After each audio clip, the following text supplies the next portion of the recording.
তারা ক্ষমতায় আসছে, আপনি কি তাই মনে করেন? না, এটা তো জামাতের দয়া। তারা সূর্যের শক্তিকে থামিয়ে দিতে পারে। তাদেরকে যারা চেনে না তারা এখনো মাটির তলে বসবাস করে। রনি ভাই, আপনার কাছে জানতে চাচ্ছিলাম যে জামাত জোট মনে করছে বিভিন্ন জরিপের রেফারেন্সে তারা বলছে আগামী নির্বাচনে 200 আসন পেয়ে তাদের যে একটি জোট তারা করেছে তারা ক্ষমতায় আসছে, আপনি কি তাই মনে করেন? না, এটা তো জামাতের দয়া। জামাত যদি 300 বলতো আপনি কি করতেন? তারা তো আলটিমেটলি 100 সিট বিএনপির জন্য, মঞ্জু ভাইদের জন্য রেখে দিয়েছেন। এটা তাদের অনেক মেহেরবানি। এখন আল্লাহ তাদেরকে যে ক্ষমতা দিয়েছেন, যে গলা দিয়েছেন, যে গাল দিয়েছেন, তারা 300 আসন ইচ্ছা করলে জয়লাভ করতে পারতো। বোঝার চেষ্টা করুন যে তাদের মারেফতি কোন জায়গাতে চলে গেছে। তারা সূর্যের গতি থামিয়ে দিতে পারে, তারা সূর্যের শক্তিকে থামিয়ে দিতে পারে, তারা এমন হুঙ্কার দিতে পারে যে তাদেরকে যারা চেনে না তারা এখনও মাটির তলে বসবাস করে। তো জামাত আসলে সেই জামাত নেই, 71 সনের জামাতও নেই। 71 সনে তো আপনারা, তখন আপনার জন্ম হয়েছে কিনা জানি না, তাদের যে কী ক্ষমতা ছিল সেই 1971 সনের 26শে মার্চের পর থেকে এরকম ক্ষমতা পাক ভারত উপমহাদেশে কোনো জাতিগোষ্ঠীর ছিল না।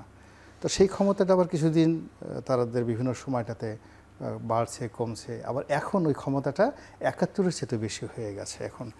এবং এখন তারা বিশ্বাস করে যে 1971 সনে তারা যা কিছু করেছে সেটা সঠিক ছিল এত বছর পরে, এবং তারা রাইট ছিল। এবং এখন তারা এই বাংলার মাটিতে বসে সরাসরি পাকিস্তান জিন্দাবাদ বলার মতো তাদের তাগত শক্তি আছে, তাদের ইনসানিয়াতে আছে, হ্যাঁ, তাদের মনুষ্যত্ব যেটা আছে সেই মনুষ্যত্ব এখনও রেসপন্ড করে যে পাকিস্তানের সাথে তাদের যে সম্পর্কটা এটা আবার পুনঃস্থাপন করা যেতে পারে। এই জামাতকে নিয়ে আমরা আপনাকে দেখেছি এবার 2000 সম্ভবত 14-15 সালের দিকে ভালো ভালো কলাম লিখতেন, এরই আমরা কিন্তু দেখেছি একটি পত্রিকাতে। আমি তখন কলাম লিখেছি, এখনও লিখি। যে এখন আপনি জামাতের ভালো কথা বলতে বলেন, আমি 1 ঘন্টা জামাতের ভালো কথা বলতে পারবো। আমি যে কথাগুলো বলছি যখন যেটা প্রয়োজন সেভাবে বলছেন না, তার আসল চরিত্র, প্রত্যেকটা মানুষের দুটো চরিত্র থাকে। জামাতেরও তো ভালো আছে। জামাতের লোকজন নরম সরম ভদ্র, আপনার সাথে দেখা হলে হ্যান্ডশেক করবে, কোলাকুলি করবে, সুযোগ পেলে একটা চুম্বন করবে আপনাকে। ভোটাররা এটি এবার বিবেচনায় নেবে কিনা, এই যেগুলো বললেন? কোনগুলো? এই যে ভদ্র চুম্বন করবে, এটি ভোটাররা বিবেচনায় নেবে কিনা? এটা নিতে পারে, এটা নিতে পারে, এটা নিতে পারে। মাঠ যদি মানে থাকে, যাকে বলে প্রতিযোগিতামূলক থাকে, তখন এগুলো নেবে। বিকজ দেখা গেল যে বিএনপির একজন গুন্ডা দাঁড়িয়েছে, তারপরে এসেছে আওয়ামী লীগের একজন বদমাইশ দাঁড়িয়েছে, তো সেখানে জামাতের যদি একজন লোক ওইরকম মোটামুটি সচ্ছল, দেখতে শুনতে ভালো হয়, জ্ঞানীগুণী হয়, আর সেইভাবে মোলাকাত করে, কোলাকুলি করে, সেক্ষেত্রে হতে পারে। কিন্তু প্রতিযোগিতা যদি না থাকে তাহলে জামাতের যে ভালো দিকগুলো আছে সেগুলো সামনে আসবে না, মন্দ দিকগুলো আসবে না সামনে। জি, মঞ্জু ভাই, আপনি কি মনে করেন এই যে জামাতের কথা আমরা শুনছিলাম, বিএনপি আমরা দেখি মাঠে ইদানিং খুব সংঘাত দেখছি আমরা। রনি ভাই একদিন বলছিল যে বিএনপি জামাত সংঘাত অনিবার্য, সেদিকে আমরা এখন দেখছি মাঠে সংঘাত হচ্ছে। এই সংঘাত কাটাতে তাদের কোনো সমঝোতা হওয়ার সম্ভাবনা আছে কিনা? আপনি সেই সম্ভাবনাটার কথা বলছেন একদিন।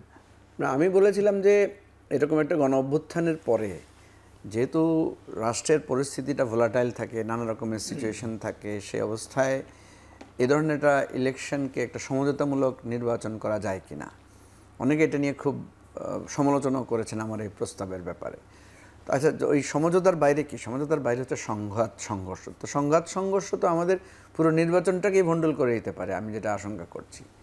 আপনি যে কথাটা বলেছেন যে জামাতের ব্যাপারে যে সার্ভেগুলো আসছে, প্রত্যেকটা সার্ভে রিপোর্টে দেখা যাচ্ছে যে জামাতের ভোট বেড়েছে, জামাতের ভোটের সংখ্যা বেশি, এটা ঠিক আছে।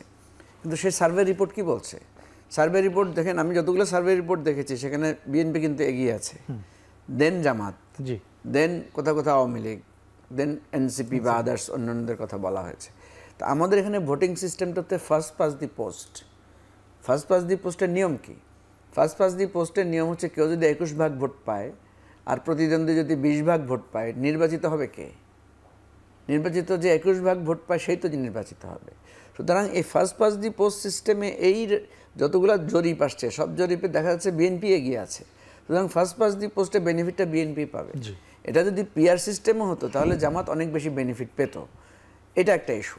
এখন কথা হচ্ছে এই ভোটের যে পার্সেন্টেজ, এর বাইরেও তো একটা ভোট আছে যেটা বলা হচ্ছে যারা এখন আনডিসাইডেড, যারা হয়তো বড় একটি সংখ্যা, সেটাই বেশি। সেই ভোটের রেশিওটা কে কাস্ট করবে? সেটা কি বিএনপি কাস্ট করবে না জামাত কাস্ট করবে?